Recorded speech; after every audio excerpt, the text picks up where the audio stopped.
10분이면 제 영상 촬영 제한이 걸리나 봐요. 그래서 이제 끊겼네요. 이어서 할게요. I was thinking of how much I had read the day before and assumed that I needed to replicate that. I had to remind myself that the requirement was still just 2 pages. Another interesting and encouraging anecdote is anecdote in favor of mini habits is related to Alan Carr's book titled The Easy Way to Quit Smoking. Carr's book has produced greater than expected results for helping people quit smoking. And do you know what the basic technique is? Do you know what the difference between Carr's book and most other quit smoking strategies is? No? Rick Polas discussed the surprising success in his article about the book. What's most shocking about the book's content is perhaps what's missing. There are no stats about lung cancer, heart attacks, or strokes.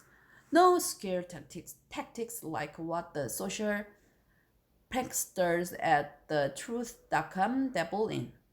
No valid threats to the state of your sex life by focusing on bad breath and stained teeth. The health scares make it harder to stop. 감동이네. Writes Carl and are obviously ineffective. Paulus mentions how the book repeats, quitting is easy, quitting is easy, quitting is easy. It's very repetitive, says Tamkin, a smoker, and I was aware of that while reading. Like, is this some hypnosis thing? Carl's 5-hour seminar based on the book has a 53.3% success rate, and that absolutely blows other methods out of the water. Other methods have a roughly 10 to 20% success rate.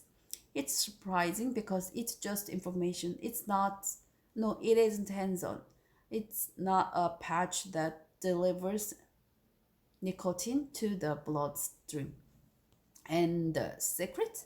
The key ingredient, the magic? He gets smokers to believe consciously and subconsciously that quitting smoking is easy. When you believe, as many do, that quitting smoking is so hard, doesn't it make sense that maybe your own mind is making it difficult?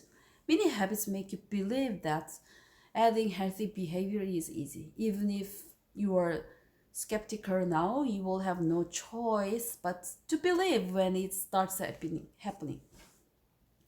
목이 간지러워서 힘드네요. 미안합니다.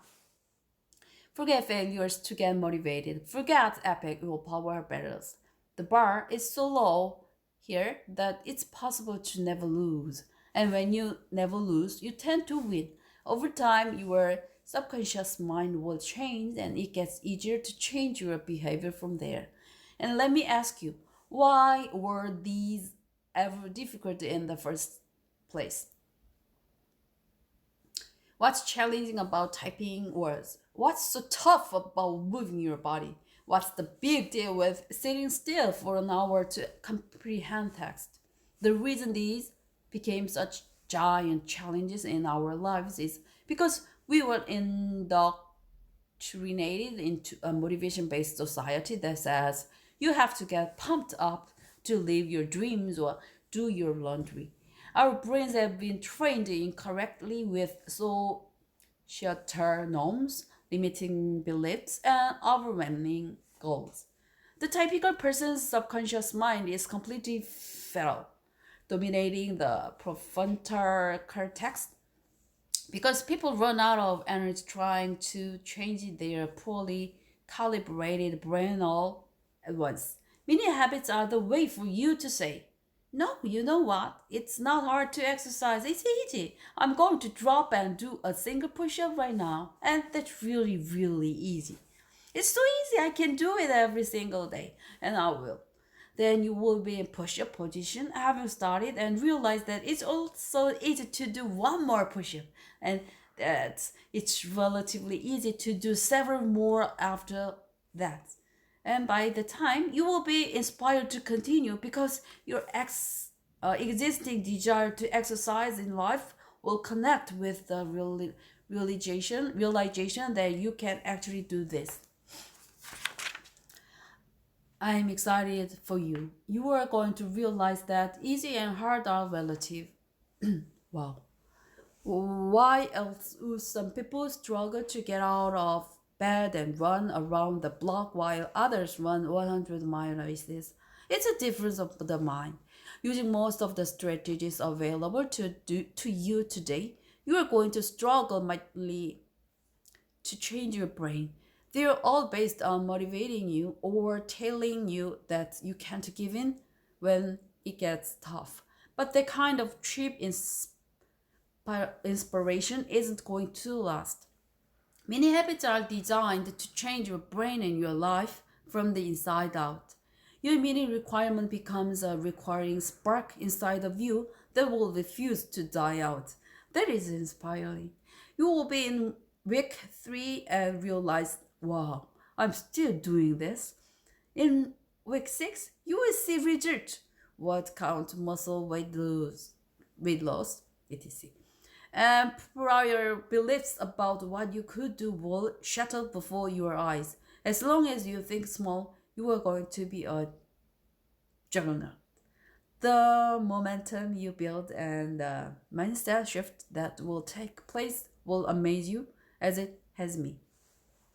Did you know that you are reading proof of mini habits? How did a chronically undisciplined guy write this book while writing 4,000 word articles for his blog? I gave myself a small requirement: just write 40 words a day.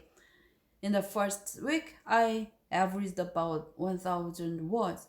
In the second week, 1,500. In the third week, 2,000 words every day. I wasn't trying harder. It was easier than before.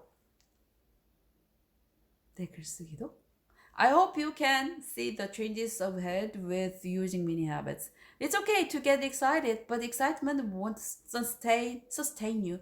That will be your daily devotion to do the smallest thing in order to make the biggest difference in your life. If you're skeptical, this is fine too. Just give it a try and you will see. 7. Never think a step is too small. If you think a step is too small, you're approaching this from the wrong angle. Every big project is made of small steps, just like every organism is made from microscopic cells. Oh, wow. Taking small steps keeps you in control over your brain. Small steps are sometimes the only way to move forward. If you have weak willpower, learn to love them and you will see incredible results. 8. Put extra energy and ambition toward bonus reps, not a bigger requirement. If you're anxious to make big progress, pour that energy into your bonus reps. Bigger requirements look good on paper, but only action counts. Be the person with embarrassing goals and impressive results instead of one of many people with impressive goals and embarrassing results. Final words. 끝났네. An optional modification: increase mini requirements incrementally. Careful! There is a modified version of the mini habit system. Well, you scale up your requirements gradually. I prefer not to do this because with the greater requirements, you lose freedom, flexibility, and autonomy. I have never found the need to do this with my mini habits because the requirement only affects me when I meet the bare minimum. And on those days, I'm happy the minimum is easy. The best reason for you to increase your requirement would be if you find yourself only meeting the minimum day after day. I would still give it at least a month before you try this. If you go a long time without doing extra beyond your easy commitment, then mini habits might not be as effective for you as for others. Don't forget the safety net though. It will still develop into a habit, and a small habit is relatively easy to scale up. If you